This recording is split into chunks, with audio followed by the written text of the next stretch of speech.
गुरुजी से जाकर बोला, आप जाने वो राजा और गुरु की बात बहुत दूसरी हो गई। सांसद जी मैं कहना चाहूंगा, अभी कौकड़ी गांव में कथा थी, कौकड़ी में कथा थी, तो वो हम अगर राजा और रानी की कथा सुनाएंगे तो बहुत पुरानी कथा हो जाएगी। हम कौकड़ी गांव की कथा सुना देते हैं। कौकड़ी गांव में कथा एक साधारण से लड़के ने करा, जायसवाल परिवार, आपने टीवी पर भी देखा होगा। साधारण, ना उसके पास में धन है, ना दौलत है, ना वैभव है, ना सत्ता है, साधारण कथा। एक फैक्ट्री के मालिक को मालूम पड़ा, फैक्ट्री के मालिक हरिभाऊ जादव जी, जब फैक्ट्री के मालिक को मालूम पड़ा कि यहां कथा हो रही है, शिव महापुराण की कथा है, तो सांसद जी उन्होंने लेटर लिखकर भेजा। वो लेटर उन्होंने पढ़ाया कौकड़ी गांव के उन जायसवाल जी के पास में, वो लेटर आज भी है। उन्होंने लिखकर भेजा कि हमारे नजदीक में शिव महापुराण की कथा हो रही है। शिव महापुराण की कथा में भोजन भंडारे में लाखों लोग भोजन करते हैं, लाखों लोग भोजन करते हैं।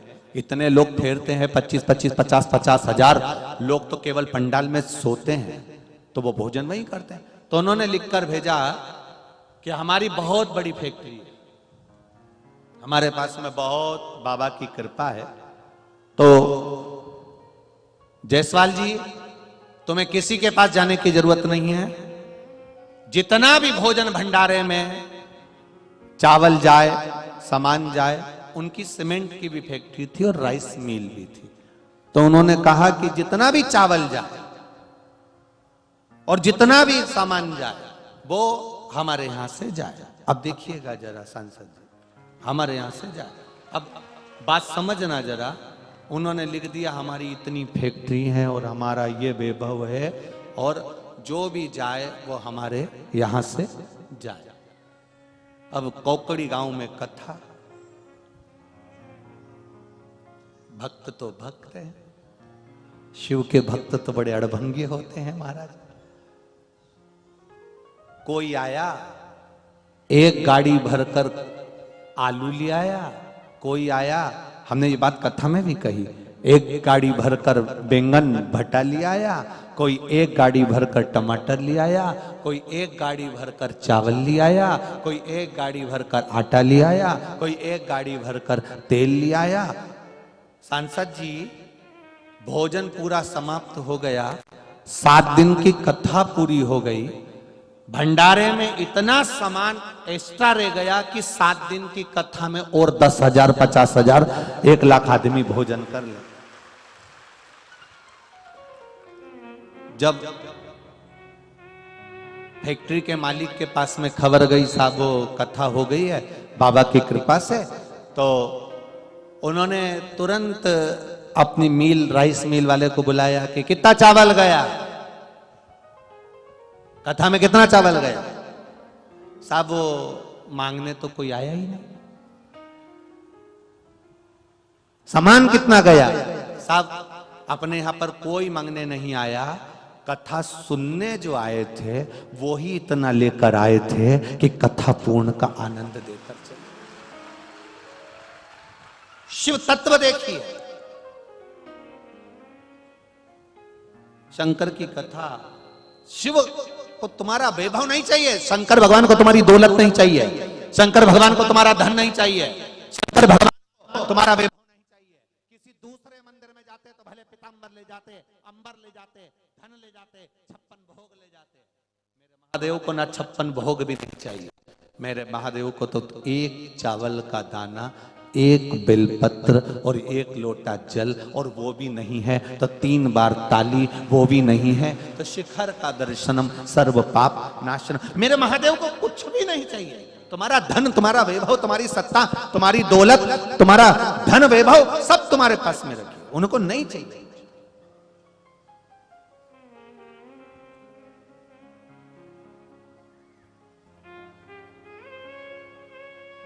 शिव को चाहिए तो केवल आपका प्रेम, आपकी करुणा, आपकी वात्सल्यता और आपकी मीठी वाणी। वो मेरे देवाधिदेव महादेव को चाहिए। कभी एकांत में बैठकर अगर दिल से बोल भी लिए ना, श्री शिवाय नमस्तुभ्यम, उतना मेरे महादेव ने स्वीकार कर लिया, उतना मेरे महादेव ने स्वीकार कर लिया। क्या है? शिव महापुराण की कथा में लिखा हुआ, श्री शिवाय नमस्तुभ्यम बोलने वाले का केवल मुख का दर्शन कर लो तो सारे पाप नष्ट हो जाते हैं, 1000 अश्वमेध यज्ञ का पुण्य फल प्राप्त हो जाता है। शिव महापुराण की कथा सुनकर जाने वाला व्यक्ति जिस राह से निकल कर जाता है, जिस मार्ग से निकल कर जाता है, वहां कोई कितना भी किसी भी भाव से मर गया हो, कुंवारी अवस्था में गया हो, अधोगति में मरा हो, गर्भ में मरा हो, अगर ऐसा व्यक्ति भी कथा सुनकर जाने वाले का मात्र दर्शन कर लेता है तो उसकी गति सुधर जाती है, उसका पिंड दान हो जाता है, उसको तर्पण और पिंड की जरूरत नहीं पड़ती। ऐसा शिव महापुराण का तत्व कह रहा।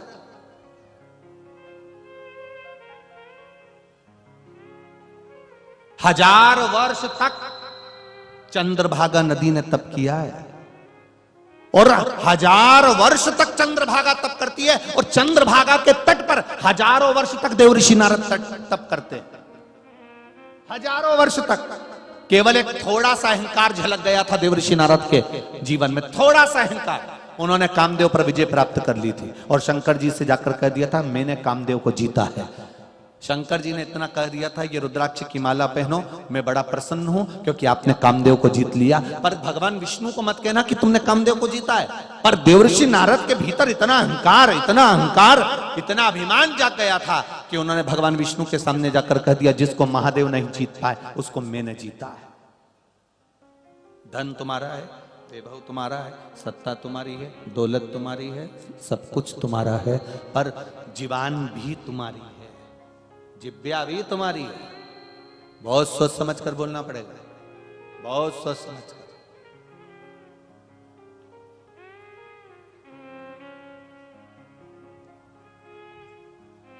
कई बार लोग एक दूसरे को नीचे दिखाने के चक्कर में बहुत से शब्द ऐसे बोल जाते हैं जिसके कारण बस जिंदगी भर पछताना पड़ता है। देवऋषि नारद ने एक शब्द कह दिया था, जिसको महादेव नहीं जीत पाए उस कामदेव को मैंने जीता है। तो महादेव से कोई पूछे तो सही कि महादेव ने कामदेव को क्यों नहीं जीता? क्योंकि उनकी धर्म पत्नी है सती और कामदेव की धर्म पत्नी है रति, दोनों सगी बहन है। बहन का पति घर पर आएगा, आप अपने यहाँ की कथा बोलो तो सही। तुम्हारी सगी बहन का पति तुम्हारे यहाँ आया और तुम्हारा पति उसका आदर नहीं करे तो तुम्हें कैसा लगेगा? बोलो री जीजियों परभणी वाली, बोलो री, बोलो जरा। जितनी बैठी हो ना महाराष्ट्र की, सब बोलो। अच्छा लगेगा? नहीं लगेगा ना? तुम कहोगी ना कि मेरी बहन का पति आया और तुम दुकान छोड़कर नहीं आए, तुम ऑफिस छोड़कर नहीं आए, तुम काम पे से वापिस नहीं आए।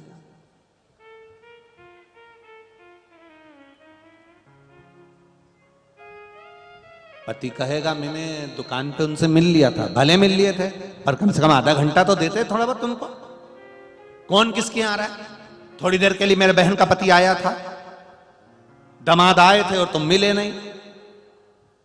भगवान शिव जैसी रिश्तेदारी दुनिया में कोई नहीं निभा सकता। शंकर जी को लगा कामदेव आया है, रति का पति आया है, मैं सती का पति हूं, वो रति का पति है। अगर उसके आने पर भी मैंने आंख नहीं खोली तो मैं घर गया ना तो सती मुझसे कहेगी कि मेरी बहन का पति आया था, तुम उसको एक निगाह उठा के नहीं देख पाए। तो भगवान शंकर ने सोचा कामदेव आया है तो मैं निगाह उठा कर देख लूं, एक बार मैं उसको देखूं तो सही। भगवान ने देखा। अब नारद जी को कौन समझाए कि रिश्तेदारी निभाना शिव जी से सीखना चाहिए। उनके बराबर दुनिया में कोई रिश्तेदारी नहीं निभा सकता जो मेरे देवादिदेव महादेव निभाते, जो मेरे शिव निभाते, जो मेरे शंकर निभाते। अहंकार जाग गया, अभिमान जाग गया। अंत में स्वयं का बंदर का मुख बन गया, क्रोध आ गया, भगवान को श्राप दे दिया। अब पछता रहे। कि मैंने अहंकार के शब्द कैसे बोल दिए, मैंने अभिमान के शब्द कैसे कह दिए, मेरी मुक्ति कैसे होगी, मेरा मोक्ष कैसे होगा, मैं इस अभिमान से बाहर कैसे निकलूंगा। तब स्वयं भगवान विष्णु ने कहा, शंकर भगवान को तुमने अपशब्द कहा है, शिव को तुमने आड़ा टेढ़ा कहा है, और शंकर भगवान को अगर अपशब्द कहा तो साथ में तुमने नारायण को भी अपशब्द कहा है। ऐसी भूमि, ऐसी जगह जहां पर नारायण और शिव दोनों साथ रहते हो, ऐसी जगह पर जाकर तुम्हें तप करना चाहिए। तो ऐसी जगह कहां है जहां नारायण और शिव दोनों एक जगह पर मिल जाएं? तो कहा वो भूमि केवल पंढरपुर है, पंढरीनाथ का स्थान है, जहां नारायण के मस्तक पर शिवलिंग है, भगवान विष्णु के मस्तक पर, हरि विठ्ठल के मस्तक पर शिवलिंग विराजा हुआ है। ऐसी पावन धरा पर जाकर तुम तप करो। तो देवऋषि नारद ने कहा, मैं वहां तप करूं तो मेरी तप की साक्षी कौन देगा? कौन मेरे तप की साक्षी देगा?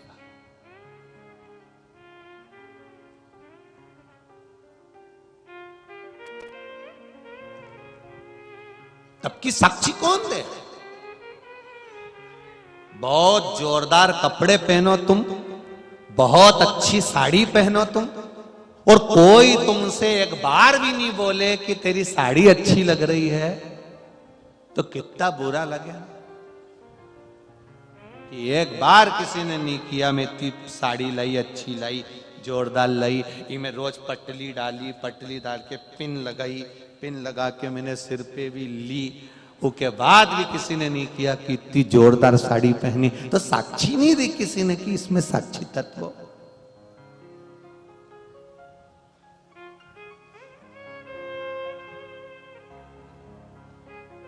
साक्षी कौन देगा? कि देवऋषि नारद का जो अभिमान टूटा, उसका जो तप करा, उसकी साक्षी कौन देगा? तो क्या साक्षी वही दे सकता है जिसने, तुमने तप करा और तुमसे ज्यादा जिसने तप करा।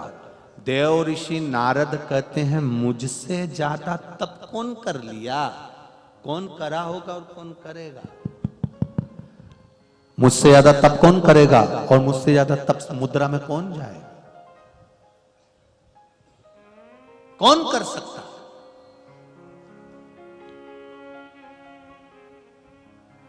तब भगवान विष्णु ने कहा, तुमसे ज्यादा तप करने के लिए, तुमसे ज्यादा तप करने वाली एक है। कौन? कहा जो भगवान नारायण के चरणों में रहना चाहती थी, शिव की प्रिया थी, भगवान शंकर की भक्ति में डूबी रहती थी, दिन रात तप साधना करती थी, एक पल भी उसका खाली नहीं जाता था। वो चंद्रभागा है, उसके सिवाय हो कोई नहीं। वो चंद्रभागा,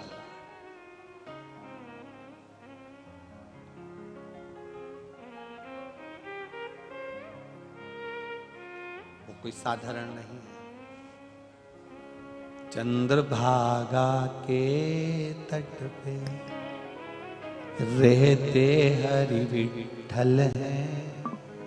जहां जिस चंद्रभागा नदी के तट पर हरि विठ्ठल विराजमान है, वो चंद्रभागा क्या करती है? वो चंद्रभागा का काम क्या है? वो चंद्रभागा नदी का काम क्या है? मां चंद्रभागा का काम क्या है? क्या काम है उसका? महाराज,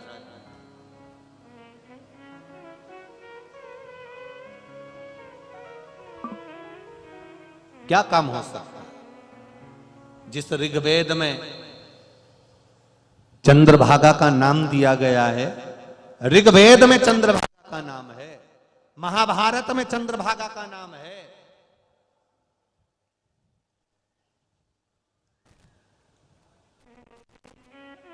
गीता में चंद्रभागा का नाम है, श्रीमद् भागवत में चंद्रभागा का नाम है।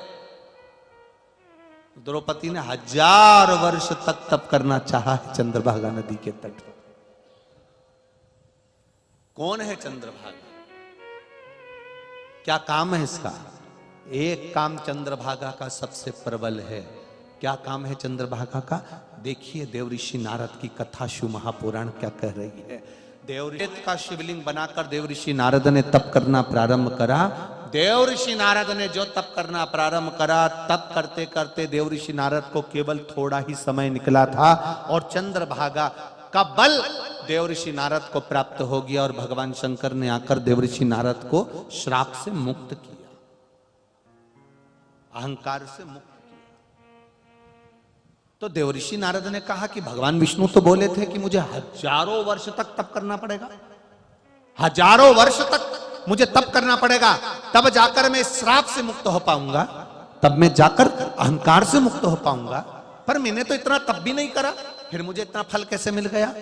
तो भगवान शिव ने कहा, देव ऋषि नारद, ये तुम्हारे तप बल का प्रमाण नहीं है, ये चंद्रभागा के तप बल का प्रमाण है कि चंद्रभागा के तट पर, चंद्रभागा के तट पर जो जाता है, चाहे हजारों किलोमीटर दूर से पैदल चलकर चले जाए, हजारों किलोमीटर दूर से पैदल पैदल चलकर चले जाए और पंडरीनाथ का, हरि विठल का दर्शन करने से पहले चंद्रभागा में जब वो डुबकी लगाता है, चंद्रभागा अपना तप उसको इतना दे देती है, इतना दे देती है कि उसकी थकान मिट जाती है, हरि विठल का दर्शन कर कर सुख पा जाए। वो चंद्रभागा वारकरी संप्रदाय में विठल विठल विठल विठल विठल कहते कहते कहते कहते पांव में छाले पड़ रहे हैं, बाम लगाया जा रहा है। पूरे रास्ते भर लोग, कोई फल देता है, पानी पिलाता है, भोजन कराता है, कोई दवाई लेना पड़ती है, किसी किसी को बाम की जरूरत पड़ती है, दवाई की जरूरत पड़ती है, गोली की दवाई की जरूरत पड़ती है। दुनिया भर के लोग वारकरी संप्रदाय के पंढरपुर जाते हैं, रास्ते में उनको कितनी भी तकलीफ आ जाए, दवाई लेना पड़ जाए, पर शिव महापुराण की कथा कहती है वो वारकरी संप्रदाय के लोग जब चंद्रभागा के तट पर जाते हैं तो चंद्रभागा उनके दुख को ऐसे खींच लेती है जैसे लोहे को चुंबक खींच लेती है, और वो श्रेष्ठ आनंदित हो जाते हैं, उनको फिर दुख नहीं है। पंढरपुर पहुंचे तो ऐसा लगता है जैसे एक गुलाब का फूल मुरझा जाता है, फिर पंढरपुर पहुंचकर एकदम खिल जाता है, वो फूल जैसा प्रसन्न चित्त हो जाता। कोई पूछता है दर्द हो रहा है, तकलीफ हो रही है, इतनी दूर से चलकर आयो, 500 किलोमीटर, 600 किलोमीटर, 400 किलोमीटर, 700 किलोमीटर दूर से चल के आ रहा हो, कष्ट नहीं? नहीं, रास्ते में था, पर चंद्रभागा की रज, चंद्रभागा का तट, उसकी मिट्टी, उसकी रज, उसकी धूल जब इस शरीर से लगती है तो चंद्रभागा अपना तप उस वारकरी संप्रदाय के जीव को दे देती है, और उसका तप, उसका जो भाग है, उसका दुख, उसका कष्ट खींच लेती है। वो चंद्रभागा है।